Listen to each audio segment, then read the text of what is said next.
से कह रहा हूं, नौजवानों चाय की दुकानों के बाहर जाके समझाओ अपने भाइयों को, ये कौम को जरूरत है तुम्हारी। आओ बाहर निकल कर और सबको समझाने की कोशिश करो, ये तुम्हारे संविधान और तुम्हारे हक के ऊपर बहुत बड़ी लड़ाई है, बाहर निकल कर आओ। आज यहाँ पर सेवियर्स ऑफ डेमोक्रेसी की तरफ से प्रोटेस्ट का आह्वान किया गया था, जिसके अंदर बहुत सारे नौजवान दोस्त और बहुत सारे नौजवान शहरी ज्वाइन किए। इस तरह के प्रोटेस्ट हमारी रिक्वेस्ट है पूरे बैंगलोर शहर में और कर्नाटका शहर में हर इंफरादी तौर पर या ऑर्गेनाइजेशन के लेवल से लोग निकालें और उसके अलावा अवेयरनेस प्रोग्राम फैलाएं।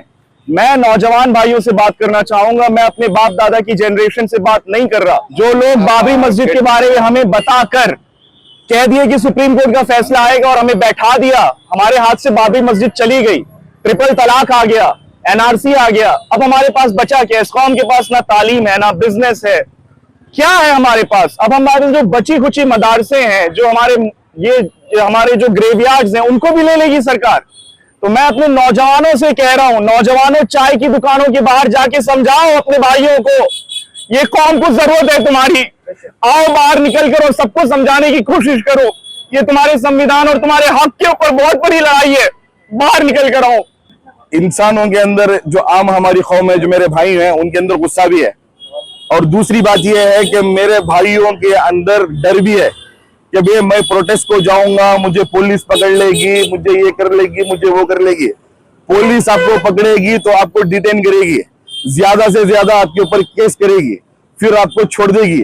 अगर ये कानून आपको पकड़ लिया, आपके जो आबो अजदाद खबरों में पड़े हैं, उनकी हड्डियों को उठाकर बाहर फेंकेगी। आपको पुलिस का पकड़ना आपको अच्छा लग रहा है या आपके आबो अजदाद की हड्डियों को कब्रिस्तानों से निकालकर बाहर फेंकना अच्छा लग रहा है? कब तक कमजोर बनोगे, कब तक बुज़दिल बनोगे और कब तक ये लाइल्मी इख्तियार करोगे? इल्म का हासिल करना जरूरी है, और चंद लोग जिनके पास इल्म है वो लोग आधे खड़े हैं, इस चीज को समझ नहीं पा रहे हैं। कोई हमारी शरीयत के अंदर मुदाखलत करना चाह रहा है, जो अल्लाह के नबी के बनाए हुए कानून के अंदर मुदाखलत करना चाह रहा है, उस कानून को हम तोड़ने के लिए सड़कों पर आए हैं। और हमारे ही चंद अफराद चाय के टप्पियों पर बैठकर कहते हैं कि ये जरूरी नहीं है। अल्लाह की लानत उतरेगी और अब मरकर आपको अल्लाह को जवाब देना पड़ेगा। ये एक मौका है, एक बेदारी का मौका है, एक जागने का मौका है। अल्लाह के लिए जाग जाओ, वरना हमारी मस्जिदें, हमारी कब्रिस्तानें, हमारी खानखाएं, हमारी ईदगाहें हमसे छीन ली जाएंगी। और मैं तमाम मुसलमानों से और खास तौर से नौजवानों से अपील करता हूं, जब भी जहां भी आवाज लगे इस एक्ट के खिलाफ, अपनी आवाज को इस आवाज में शामिल करो, अपने आप को उस भीड़ के अंदर शामिल करो, और अपनी कमजोरी का कितना मुजाहरा करोगे? हमें पार्लियामेंट तक चल के जाना है, और आज मुसलमान घर के बाहर निकलने के लिए तैयार नहीं है। आज मुसलमान तिजारत के बाहर निकलने के लिए, अपनी दुकानों से बाहर निकलने के लिए तैयार नहीं है। क्या हम अपनी आवाज को पार्लियामेंट तक लेकर जाएंगे?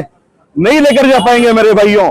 हमें जुड़ना है, हमें ये खोना है और अपनी एकता को दिखाना है, और इस काले कानून को हमेशा हमेशा के लिए खत्म करना है।